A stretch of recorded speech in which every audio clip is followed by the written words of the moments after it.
ఇక్కడ చాలా మంది ఆడవాళ్ళే కనిపిస్తున్నారే. ఈ ఆడవాళ్ళని చూస్తుంటే నాకు ఏం కనపడట్లేదు. అసలు వీళ్ళ గురించి మన అన్నని అడిగితే పోలే. హలో, ఓ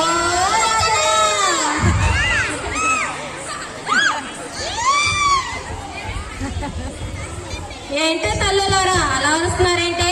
అడగడం కాదన్నా, పిలుస్తున్నా. పిలవడం అంటారా? మేము ఇలాగే సరే గాని ఎందుకు పిలిచారేంటి?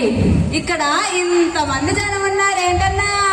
ఇక్కడ ఏదైనా ఫంక్షన్ ఉందా ఏంటి? చెబుతాను గాని అసలు ఆడాలంటే ఏంటో చెప్పండి. మీరు అడిగేది నేను చెప్పేది ఒకటే గాని అసలు ఆడాలంటే ఏంటో చెప్పండి. ఏముందన్నా, ఆడాలంటే ఇంటి పని వంట పని చేసేటాలు కదేటి. ఆడాలంటే ఇంటి పని వంట పని మాత్రమేనా? ఎంత మాటల్లో రత్తాలు. ఆడదంటే ఎంత చిన్న చూపు. ఆడదంటే అబ్బాలా కాదు సభలో సభలో అన్నావు, ఒకరి గురించి చెప్పు. సబలా తబలా కాదే సబలా. సభ గురించే చెప్పు.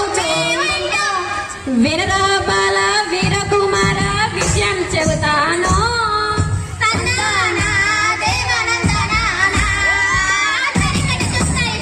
నూట ఒక్క సంవత్సరం పూర్తి చేసి కళాశాలను స్థాపించి ఆనాడు భారతదేశాన్ని బ్రిటిష్ పరిపాలించే రోజుల్లో స్త్రీల ఇంటికే పరిమితమై పిల్లల్ని చూసుకోవడం తప్ప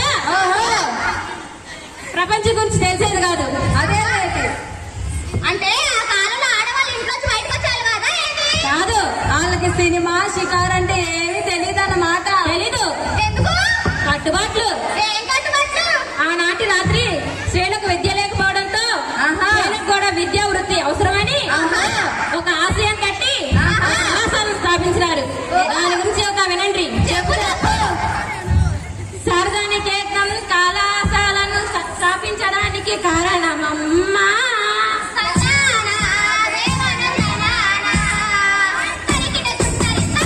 దంపతులు ఇరువురు కృషి చేసినారమ్మా.